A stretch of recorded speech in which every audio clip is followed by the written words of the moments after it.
Magandang araw mga ka-Express Info. Ito talaga ang gugulat sa buong mundo. Ang tambalang Kai Sotto at Jordan Clarkson. Ang kanilang muling pagtatambal sa Gilas ang siyang kinatatakutan sa buong Asia dahil alam ng lahat kung gaano kalakas ng Gilas kapag maglalaro sina Kai Sotto at Jordan Clarkson. Ano nga ba ang maibibigay sa tambalang Kai Sotto at Jordan Clarkson sa Gilas? Well, bago yan ay meron muna tayong pasasalamatan. Kapag merong Jordan Clarkson sa Gilas, ay automatic magkaroon tayo ng pangil sa ating opensa kahit sino pa man ang ating makakatapat. Let's face it, wala na sigurong mas gagaling pa kay Jordan Clarkson na NBA player na pwedeng maglaro sa Gilas bilang local man o naturalized player.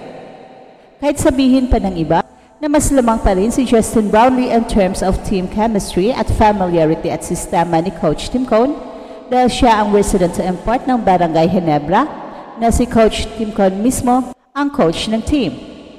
And it is true, pero mas dapat rin sigurong tingnan ng SBP at ng Gilas ang bloodline issue. Kahit na naturalized player pa ang tingin ng FIBA kay JC, ay Pinoy pa rin si Jordan Clarkson by virtue of his Pinoy blood. Legit Pinoy si Clarkson compared kay Justin Brownlee na walang katiting na Pinoy blood. And the only valid considerations ay ang availability ni Jordan Clarkson at ang kanyang napakamahal na bayad per tournament. Kaya siguro it is just right na si Justin Brownlee ang maglaro para sa mga lesser tournaments like FIBA Asia Cup, Asian Games at iba pa, pero si Jordan Clarkson naman sa FIBA World Cup at sa Olympics.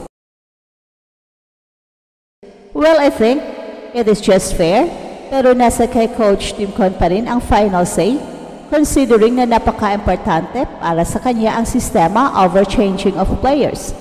This current Gilas team ay binuo with philosophy of continuity at hindi magpapalit ng players in one Olympic cycle which is 4 years. Pero in fairness to Coach Tim Cone, ay open naman siya sa changes, lalong-lalo na kay Justin Brownlee kung kinakailangan. In fact, sinubukan ng SBP na gawing naturalized player sa Benny Boatwright as a possible replacement kay Brownlee sa Gilas in case magkaroon ng injury at bumaba ang laro. Well, yan ang ating pag-uusapan in this video, pero bago yan, ay meron muna tayong pag-giveaway. Hey, hey, hey! Attention mga kapatrol! Get ready for an epic giveaway! Once Express Info hits 150k subscribers, one lucky winner will win the incredible Oppo Reno 11F 5G smartphone. Here's how to join. Step 1. Subscribe to Express Info right now. Step 2. Like this video. Then step 3. Comment anything good and positive about our idol Kai Sotto. Super easy. Just subscribe, like, and comment. Ito talaga ang gugulat sa buong mundo. Ang tambalang Kai Sotto at Jordan Clarkson sa Gilas, Pilipinas. Ang kanilang muling pagtatambal ang siyang kinatatakutan ng buong Asia dahil alam ng lahat kung gaano kalakas ang Gilas kapag maglalaro ang dalawang ito. Pero ano nga ba ang maibibigay ng kombinasyong ito sa Gilas, Pilipinas? Well, bago natin sagutin yan, may ilang mga bagay muna tayong dapat ipapasalamat. Kapag may Jordan Clarkson sa Gilas, automatic na magkakaroon tayo ng pangil sa ating opensa. Kahit sino pa ang ating makakatapat, alam nating may elite NBA caliber player na kayang bumuhat sa team. Well, let's face it, wala nang mas gagaling pa kay Clarkson pagdating sa opensa kung ikukumpara sa ibang naturalized players na available para sa Pilipinas. Maraming nagsasabi na mas lamang si Justin Brownlee pagdating sa team chemistry at familiarity sa sistema ni Coach Tim Cone. Well, hindi naman ito may kakaila dahil si Justin Brownlee ay matagal nang naglalaro sa Pilipinas at bahagi na ng Barangay Ginebra kung saan si Coach Tim Cone din ang head coach. Kaya walang tanong na mas kabisado ni Justin Brownlee ang sistema ng Gilas ngayon. Pero may isang malaking punto na dapat isaalang-alang ng SBP at ng Gilas. ang bloodline issue.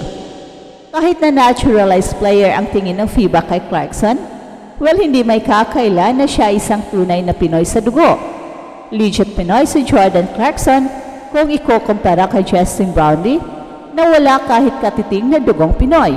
Ito ang isang malaking factor na dapat isaalang-alang pagdating sa pagpili ng naturalized player para sa malalaking torneo tulad ng FIBA World Cup at Olympics. Sa kabilang banda, nandiyan si Kai Sotto, ang future na Philippine basketball. Ang kanyang taas na 7'3" at patuloy na pag-unlad sa international scene ay siyang magiging backbone ng depensa ng Gilas sa mga darating na taon. Ang kanyang presence sa loob ng paint ay magbibigay ng matinding advantage sa Pilipinas, lalo na laban sa mga malalakas at matatangkad na teams sa FIBA at Olympics. Si Kai ay isang bihirang talento para sa Pilipinas at hindi lang siya isang shot blocker, kundi isang player na kayang umiscore mula sa loob at labas ng arc. At kung patuloy siyang mag-improve at madagdagan pa ang kanyang muscle mass, maaari siyang maging game changer para sa Gilas Pilipinas. Isa sa mga pinakamalaking issue ay ang availability ni Jordan Clarkson. Hindi biro ang halaga ng bayad para sa kanya sa bawat tournament. At dahil dito, mukhang mas makatwiran kung gagamitin si Justin Brownlee para sa mga minor tournaments, gaya ng FIBA Asia Cup at Asian Games, habang si Jordan Clarkson naman ang magiging pangunahing naturalized player para sa mas malalaking laban tulad ng FIBA World Cup at Olympics.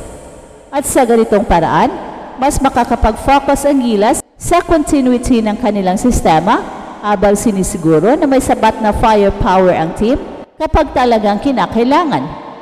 Well, sa totoo lang, ito ay isang patas na setup pero nasa kamay pa rin ni Coach Tim Cone ang final decision, lalo na't importante para sa kanya ang consistency ng sistema sa loob ng isang Olympic cycle sa loob ng 4 years. At bukod kina Jordan Clarkson at Justin Brownlee, sinubukan din ng SBP na palawakin ang kanilang naturalized pool. Isang halimbawa rito ay ang pagsubok na gawing naturalized player si Beanie Boatwright bilang isang posibleng kapalit kay Brownlee kung sakaling magkaroon ito ng injury o bumaba ang kanyang laro. Ipinapakita nito na bukas ang Gilas sa pagbabago, pero hindi pa rin sila basta-bastang nagpapalit ng players nang walang malinaw na plano.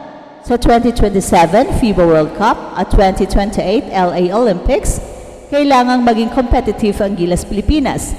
Ang tambalang Kai Sotto at Jordan Clarkson ay maaaring maging daan para sa Pilipinas na makapasok sa mas mataas na antas ng competition. At kung maayos ang kanilang paghahanda at sapat ang suporta mula sa SBP, walang duda na magiging isa tayo sa pinakakahangahangang koponan sa mundo ng basketball.